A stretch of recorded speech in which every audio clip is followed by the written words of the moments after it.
প্রিয় শিক্ষার্থী, আসসালামু আলাইকুম। আপনারা জানেন যে আমরা আজকে আমার এই বোর্ডে যে লেখা আছে আন্ডার নিচে, বেলো নিচে, ডাউন নিচে, এই তিনটাই এগুলো প্রিপোজিশনের অংশ।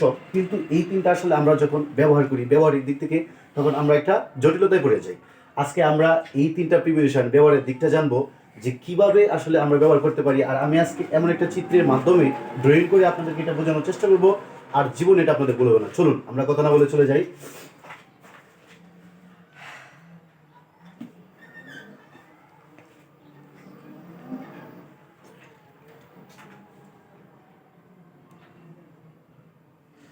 এই যে এখানে একটা গাছ আঁকলাম, এটা হলো একটি গাছ।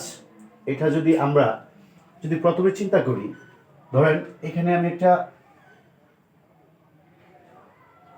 মানুষ আঁকলাম। এই যে মানুষটা, এটা হবে আমাদের ডাউন। ওয়েট, এটা ডাউন না,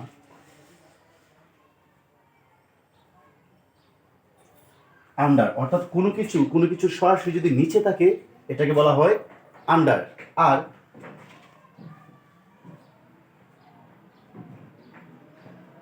এখানে একটা মানুষ আঁকলাম, এটাও কিন্তু গাছের নিচে, কিন্তু গাছ থেকে একটু দূরে, এই ক্ষেত্রে হবে আমরা ইউজ করবো বিলো।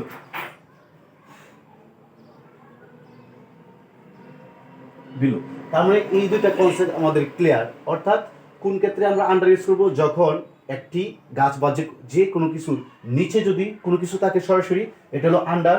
আর আরেকটা জিনিস নিচে আছে অথচ একটু দূরে, গাছ থেকে একটু দূরে, এই ক্ষেত্রে হলো বিলো। এই দুটো কনসেপ্ট আমাদের ক্লিয়ার। এখন বাকি আছে ডাউন। চলুন আমরা ডাউনের কথা চিন্তা করি। ডাউন কোন ক্ষেত্রে ইউজ করা হয়? ডাউন অর্থ নিচে। এটা যদি কোনো কিছু থেকে উপর থেকে নিচে নামানো হয়, এই ক্ষেত্রে ডাউন ইউজ করা হয়। আমরা যদি এখানে একটা পাহাড়, সাপোজ এটা মনে করি যে একটা পাহাড়, এখানে একটা লোকের অবস্থান, এটা পাহাড়ের চূড়া, এটা হলো সমতল ভূমি, অর্থাৎ অবস্থানটা তার নিচে। অর্থাৎ এইখান থেকে যে উপর থেকে নিচ পর্যন্ত এই লোকটা এখানে নামলো, অর্থাৎ এই লোকটা যে নিচের অবস্থান, এই ক্ষেত্রে আমরা ইউজ করবো ডাউন।